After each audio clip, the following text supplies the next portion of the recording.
बेचने पर होने वाले लाभ का दुगना है। तो क्वेश्चन ने कहा है वस्तु का क्रय मूल्य आपको बताना है कि वस्तु का क्रय मूल्य क्या होगा। बच्चे ध्यान से सुनना, मैंने क्या किया, मैं इसका एक शॉर्ट तरीका भी बताऊंगा, पहले इसका एक निचोड़ बता देता हूं। पहले मैंने एक बार सामान को 1500 में बेचा और एक बार सामान जो है वो 1350 रुपए में मैंने बेचा है। ये बात समझ में आई।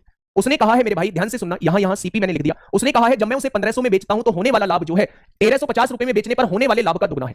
तो यहां अगर ए रुपए का लाभ होता है तो यहां 2 रुपए का लाभ हो जाएगा। क्या इसका लाभ दुगना हो गया? अभी इसका शॉर्ट तरीका भी बताऊंगा भाई साहब। अब देखना थोड़ी सी बात को मेरी समझना, ठीक है। अगर मैं यहां से कहूं कि भाई साहब विक्रय मूल्य में से लाभ को घटा दिया जाए, विक्रय मूल्य में से लाभ को घटा दिया जाए तो क्या आ जाएगा? तो आप कहेंगे क्रय मूल्य आ जाएगा। और इस विक्रय मूल्य में से लाभ को घटा दिया जाए तो यहां भी क्रय मूल्य आ जाएगा। जब दोनों ही जगह क्रय मूल्य आ रहा है तो दोनों को बराबर लिख दो।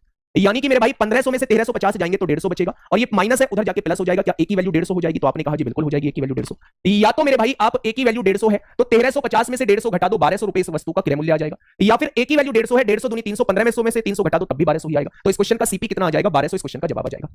मैं इसका एक शॉर्ट तरीका बताता हूं, अगर आप लोग याद रखते हैं। ये शॉर्ट तरीके का निर्माण जो हुआ है वो इसी मेथड से हुआ है। जब भी आप लोगों को क्वेश्चन के अंदर मेरे भाई दो चीजें दी गई हो, दो विक्रय मूल्य दिए गए हो और आपको एक पर बेचने से लाभ होता है, दूसरे पर भी बेचने से लाभ होता है। मेरी बात को समझना, अगर क्वेश्चन के अंदर दो विक्रय मूल्य दिए हुए हैं और दोनों पर बेचने से कुछ ना कुछ लाभ होता है या कुछ ना कुछ हानि होती है, तो ऐसे क्वेश्चन को करना कैसे होता है? आप दोनों विक्रय मूल्य का अंतर निकालिए। आपने कहा 150 आ गया, आप दोनों विक्रय मूल्य का अंतर निकाल दीजिए तो आपने कहा जी 150 हो जाएगा। ध्यान से सुनना, अगर मैं आपसे कहूं कि एक पर जो है लाभ जो होता है वो दुगना है, अगर एक पर 1 रुपए का लाभ है तो दूसरे पर कितना हो जाएगा? 2 रुपए का लाभ हो जाएगा। यानी कि मेरे भाई इसका अंतर कितना आएगा? तो आप कहेंगे 1 आएगा। ये एक पार्ट की वैल्यू हो चुकी है, एक पार्ट की वैल्यू हो चुकी है 150 हो चुकी है। तो मेरे भाई इस वाले में से कम वाले विक्रय मूल्य में से 150 घटा दीजिए तो आपके सामने क्रय मूल्य निकल के आ जाएगा। आपके सामने क्रय मूल्य निकल के आ जाएगा मेरे भाई। अगर इसका मेथड पूछोगे तो मेथड भी एक ही लाइन का है और मेथड अगर आप लोग सीख गए तो यहां अगर वो लाभ की जगह हानि भी देगा तो भी क्वेश्चन को कर दोगे, एक लाभ दूसरा हानि देगा तो भी आप लोग क्वेश्चन को आराम से कर दोगे। ठीक है, बहुत ही बढ़िया, बहुत शानदार, बहुत शानदार, बहुत लाजवाब। चलिए आगे बढ़